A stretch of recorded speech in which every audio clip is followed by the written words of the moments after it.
एल्विश और प्रिंस, आपको पता है कि दोनों काम एंड कंपोज रहने वालों में से तो है नहीं। इन दोनों को ही इनके एग्रेसिव नेचर की वजह से जाना जाता है। जहाँ पे एल्विश हमें आए दिन फाइट्स में नज़र आते हैं, आए दिन उनके किसी न किसी से फड्डे दिखाई देते हैं।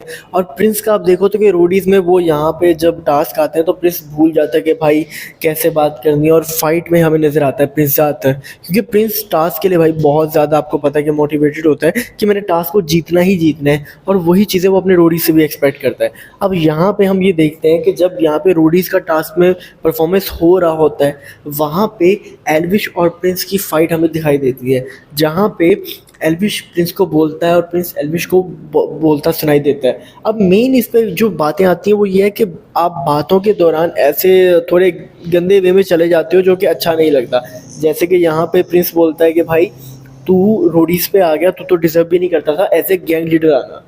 और मुझे नहीं लगता कि ये बात प्रिंस को बोलनी चाहिए थी। और सेम एल्विश की तरफ से ये बातें आती हैं कि भाई तू 10 साल से जो भी कर रहा है तूने घंटा नहीं उखाड़ा, और अगर तुझे लगता है कि बस ये करने के मेरी कोई अचीवमेंट है, तो भाई कोई अचीवमेंट नहीं है, कोई नाम शाम कुछ भी नहीं कमाया तुम लोगों ने जो मैंने बनाया।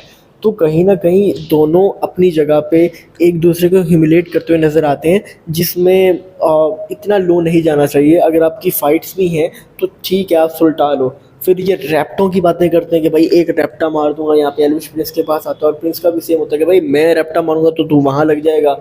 वो जो बच्चे बचपन में होता नहीं था, छठी सातवीं क्लास में जब हम स्कूल में हुआ करते थे, तो तब हमारे फड्डे हो जाते तो हम कहते हैं एक रैप्टा मारेंगे उधर लग जाएगा, एक रैप्टा मारेंगे तो वो कर देगा। सेम इनका यही चल रहा है कि भाई एक रैप्टा मारेंगे वो जगह ये हो जाएगा। अब इनको भी पता है कि भाई रैप्टे शैप्टे तो नहीं मार सकते, और वहाँ पे हम देखते हैं कि रणविजय, गौतम, ये सब लोग इनको छुड़ाने की ट्राई कर रहे होते हैं कि भाई ये बस कर दो, फड्डे ऐसे ना चलाओ।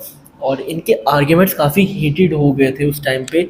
और मुझे लगता है कि इतनी पर्सनल बातें ना प्रिंस को बोलनी चाहिए थी, ना एल्विश को बोलनी चाहिए थी। प्रिंस का भी ये है कि यार भाई अगर आप रूलीज काफ़ी टाइम से कर रहे हो तो इसका मतलब ये नहीं है कि जो भी नया आता है तो आप उसको कहो कि भाई तुम्हें तो एक्सपीरियंस नहीं है, तुम तो डिजर्व ही नहीं करते थे। और सेम ये चीज़ प्रिंस ने कहीं ना कहीं गौतम के साथ भी की थी। फिर एल्विश ने भी जो उसके दिल में आया उसने वो सुना दिया कि भाई रूडीज ही किया आपने, इसके अलावा कर क्या लिया आपने। तो कहीं ना कहीं यार इस तरह की चीज़ें एक दूसरे को बोलना मुझे नहीं लगता ये सही है। बाकी आप लोगों का क्या ओपिनियन है इसके बारे में, कमेंट में ज़रूर बताओ।